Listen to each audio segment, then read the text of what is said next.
Hey, what's up, everybody out there? It's your boy Nuncio, aka none other, aka well, not even aka, but my real name is Bernard Fields, and I am your host, and I'm going to be talking about whoopings, whippings, beatings, smackdowns, that whole thing there.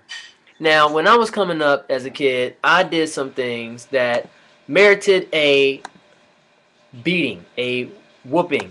Now I know some, it sounds kind of harsh and stuff like that. Like what whoopings, beatings? I can hear some people right now saying, "Oh my gosh, like that's torture. You got to be ashamed of yourself. No big person should ever put their big hands or use a object and beat a small human being." And I'm like, man, I grew up in a time in which my parents believed in that scripture that says, if you spare the rod, you spoil the child. And rod, I did not get, and sometimes I got a majority of the times a belt. If I ever was to get a rod or that rod of correction, uh, gosh, yeah, it hurt.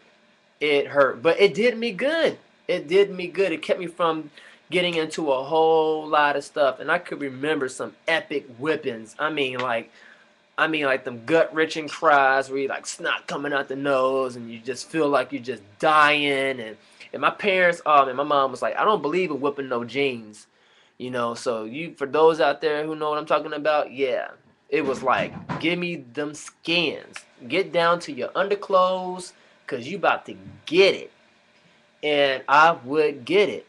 And I mean, like my mom, she would hold me by one hand, and I'd be like giving my legs out. I'd be like, kicking, trying to run around and stuff. And she'd get that belt, and she would just like, pow, pow. I mean, she would tear my legs up. And then when I got too big for her, then it was like, all right, police style. Put your hands across the bed. We had like a bunk bed, and I would, she said, put your hands up on that rail, and she would swat me that way, like pow. One time, man, she had hit me with a board. That board broke, y'all. And I'm not trying to put my mom on blast or nothing like that. I'm just saying that she put it in. And she wasn't the only one either. My dad, he used to whoop me too. And I'm talking as if like I was super bad and I got a whole lot of whoopings. I got my fair share of whoopings for a lot of various different reasons. But every single reason that I can sit here as a grown tail man, I can tell you right now, I deserved every single last one of them. Not one whooping I can think of right now that comes to mind where I'm like, you know what, that was unfair and unjust. I did not deserve that, and I wish my parents would have gotten locked up. Hence, what we got going on today is that very thing. We have parents out there who are afraid to put their hands on their children because of what we have here in Cincinnati. And for those who live in Cincinnati can vouch for it, it is called 241 Kids. Now it's 513-241 and then kids, KIDS, however that falls on the number pad. You spell that out, you dial that number, and all of a sudden I'm pretty sure you're gonna have like, kid protection, family protection services, police right there at the door, and they're gonna be like giving you an interview, like, okay, so what happened? How many times did you get that, get that child a beating? What did you beat them with? What did they do? And all this other type of stuff. And I've even heard where they didn't even ask questions. It was just kind of this more like, an in and out thing. Like, what, like, get the kids, not even just the kid who got a whooping, but get all the kids, put them in protective child custody services or whatever you want to call it. Take the parents and let's just lock them up until they got to stand before a judge and they got to plead their case.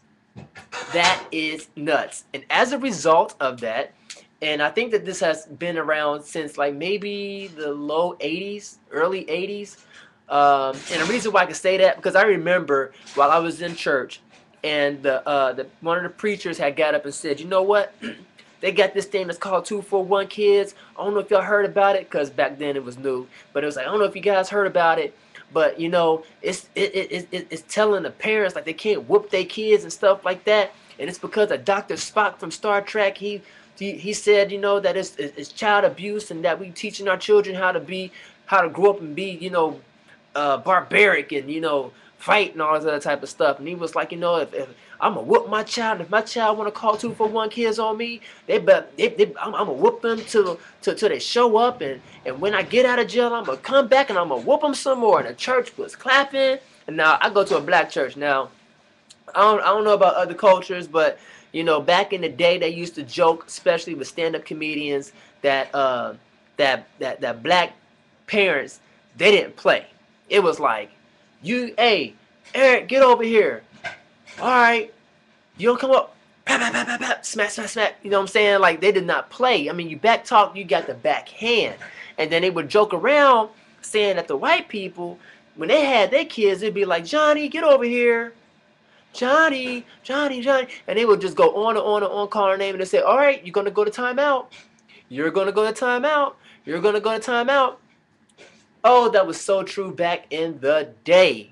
But here we are, 20-some odd years later, and now the tables have evened out. Can't even say that it has turned, but it has evened out. Because now I see the same thing happening within the black community. It's like, time out and begging and, oh, you better quit acting up, or this one. They don't even discipline anymore. They think that it's cute. So it's like, as a child, it's like, oh, they're just a baby, and oh, they laughing, oh, look how cute they are. The baby be like, no, no, slapping, swinging at the mama and stuff like that. Dad barely in the picture, for in some cases, but even then, if he in the picture, he ain't paying attention. He barely consciously there. He just kind of just like there, like, yeah, that's what she do. She take care of the kids. I just do me. I just do what I do. Man, and we just have one generation after another generation after another generation of just idiots. I'll just say that. It's like we are in an idiot factory making mode assembly line. And the children, they grow up and they thinking the same thing. Like, you know what? Man, I'm gonna curse around my kids. I'm gonna cuss my children out. They get on my nerves. I'm gonna just give them a piece of my mind and stuff. And I'm gonna tell them to go sit down. They don't do it, then I'm just gonna cuss them and blah blah blah blah blah blah blah. And it's like, every once in a while you may hear about, oh, I'm gonna whoop my kid. Okay, AKA I'm gonna spank their hand, or I'm gonna just hit them in the butt one time. No, I have not heard anybody or heard of a child even say, man, like, I got my tail whooped. I got toe up. Toe up, toe up, toe up. It doesn't even for real happen all like that anymore in today's time. Not to say it doesn't happen at all, because there are a few good parents out there who still put down that leather, or they still put down that wood on that child, because they realize that, you know what, if I don't do it, somebody else will. Now, I don't understand, or I don't understand the origins of 2-for-1 kids, or what case may have brought that about. But I know that it's in place to kind of stop, abuse, in which a parent or a guardian could kill a child. But I'm thinking to myself, like, how many parents have killed their children through disciplining them out of love versus daggone, parent disciplining their child as that child was an adult and killed them? I would say, as an adult, next to none. I have yet to hear a case in which a father or a mother was disciplining their child rightfully and justly, and killed them on accident, or even killed them on purpose. And I think there was one case, and I think that was over the summer or early spring, in which this father had shot his daughter, like, in the car, and then, like, killed himself in the car. Like, the car, like, ran off the road. It was something crazy. You just got to go Google the story. But it happened on Reading Road here in Cincinnati, where a father killed his daughter. Google that, and you'll find out the whole story on that. But outside of that, it is nothing compared to how many police officers shoot and kill, beat and kill, tase and kill us within 1 year. And they do it out of, quote unquote, love, or the authority, saying that, we have to uphold the law. And I don't see the difference between that and a parent who is going to whoop their child. I feel like if I'm out in the mall and my child steps out of line with me, I have every right to smack them. I have every right to whoop them right then and there, and I should be able to do that without some Betsy coming up on me like, I can't believe you just hit that baby. You just hit that child. And it's like, yeah, you daggone right I did. Because you are the same person that years down the road, if my child, who is not disciplined because you don't want it to happen, all of a sudden robs you or sticks you up and the police show up, and if the police is beating on that adult or that child or my child, you will be right there rooting the police on, saying, get them, get them, get them.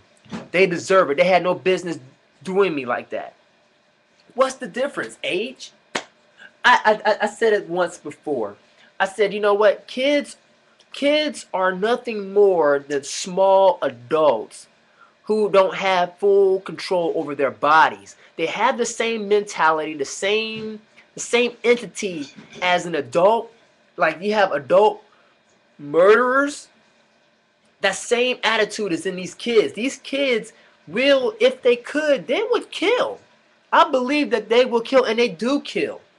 It's just that we don't charge them with murder on the adult scale because they are underage, but they understood what they were doing. They know what a gun is. They know what a knife is. They know how to kill. I mean, it's like you go around as a little kid and you kill ants. Nobody had to tell me, like, yeah, if I step on an ant, that is dead forever and it's never going to come back. I never once stepped on an ant or burnt the ant with a magnifying glass and thought to myself, it'll come back. No. It's the same thing when it comes to another human being, you know. But these children, they are, how can I put it? They're not evil. They're sinful. They have sinful nature. There you go. They lie, steal, cheat, and all the other type of things that that adults do. The adults do the same thing. They sneak. They're conniving. They murder. They do all of these things that they're big and bad enough to do as adults. It's the same attitude that you look and you see within these kids. Don't be fooled. These kids, they may look innocent, but that's just a cover up to what's really going on the inside, man. These are like, I ain't gonna say the little devils or nothing, but man, these are some little bad at heart people, and they need that rod of correction to kind of help steer them into the right direction. Because it's like, if you do not, like for example, when you go out into the wild and you go get yourself a wild steed, a horse, and it's running wild and everything, you have to beat it to get its attention, to make it do what it has to do, which is the right thing, what you want it to do. It's like when you put a bit in a horse's mouth, you put that little piece of iron in its mouth and you pull it, and it hurts, but it jerks the head so that you can make the horse walk in the direction that you want it to do. It's the same thing when it comes to kids. You have yourself a belt, get yourself a piece of wood or whatever, and if it's going down the wrong path, just a little tap, and for some huge taps. Do whatever it takes to get that child in line, because if you don't beat them, trust me, somebody will, and more than likely it is the authority, it is the police that is waiting there with tasers, billy clubs, guns, handcuffs, and just crazy force to help put your child in order. I don't care if your child is in their 40s, 30s, 20s, teens, it does not matter. A child is no more than just a small human being, and when that small human being gets older, it's just a big human being, and it's like nobody's gonna charge these police officers with murder, so to speak, because they are the authority. And it's like, but the police out murder parents that out murder their own children. So think about that, people. So I'm out with this one. I hope you guys got something out of it. I'm sorry I ran it on and on and on, but just leave your comments there at the bottom, subscribe, let other people know about this, and I hope you guys enjoyed this little session about whoopings, beatings, and smackdowns, and all sorts of good stuff that kids need today. So put it down on him. Peace in, y'all, and confusion out.